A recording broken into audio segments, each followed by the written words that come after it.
I mean, I think this is a no-brainer.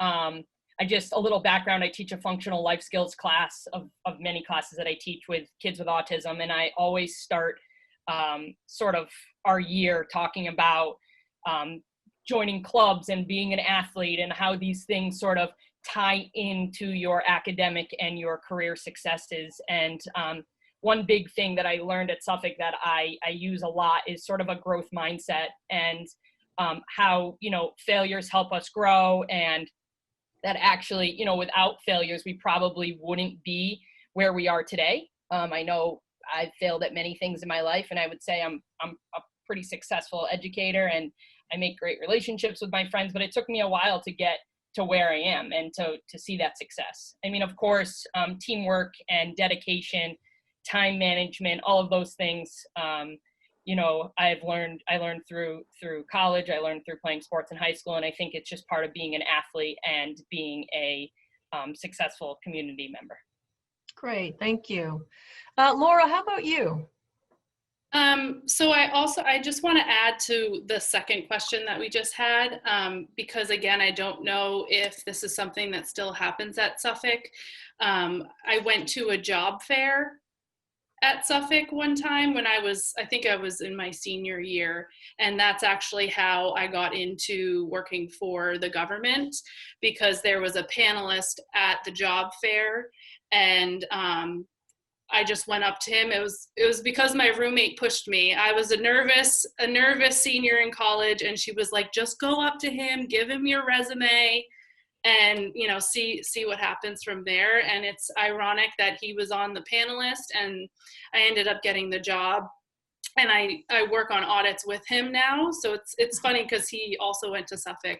So to think now that we've worked on jobs together, and I was that scared senior going up to him, it's just a funny backstory. But I just wanted to also add that I didn't know if Suffolk still has like job fairs and stuff, but that's how I got to my current job.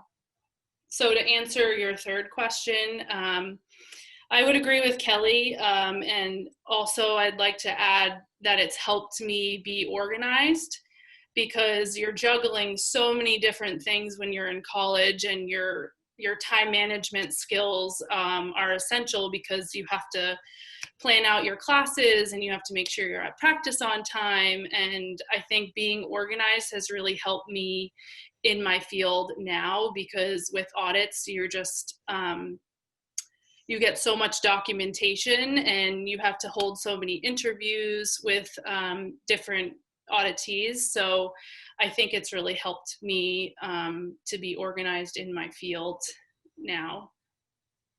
Great. Thank you for that. I want to just chime in before I ask Melissa to also participate.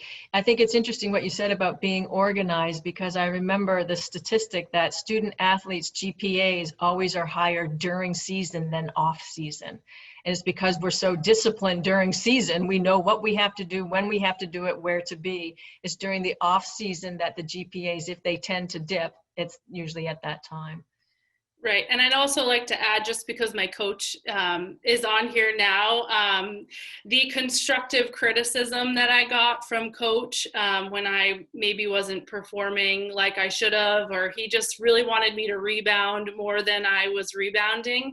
I think learning constructive criticism during that time and bringing that into the work field is huge, because like Kelly said, you're not always going to be right in everything that you do. So I think that's helped me as well, given the constructive criticism that I got when I was an athlete.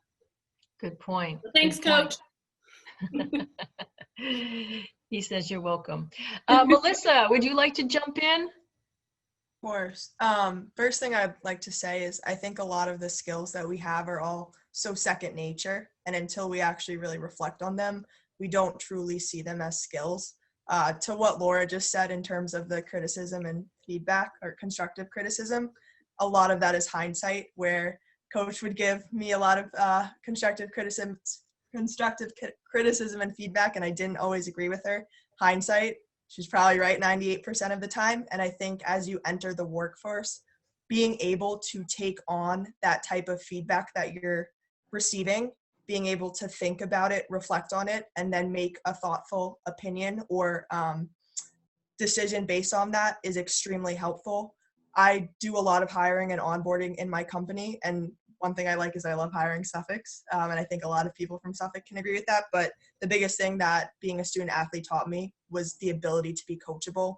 In any job, you will not see movement if you're not coachable, and being a student athlete is probably the number one thing that I've learned, is being able to be coachable, even if you don't always agree with it, being able to kind of make adjustments and adapt to the situation that you're in. I think, of course, the skill is being really hardworking. I would credit soccer to being able to manage my time properly, but I definitely saying being adaptable and being coachable are two of the biggest skills that I was able to gain from being a student athlete. Excellent. Great. Wonderful responses. And I know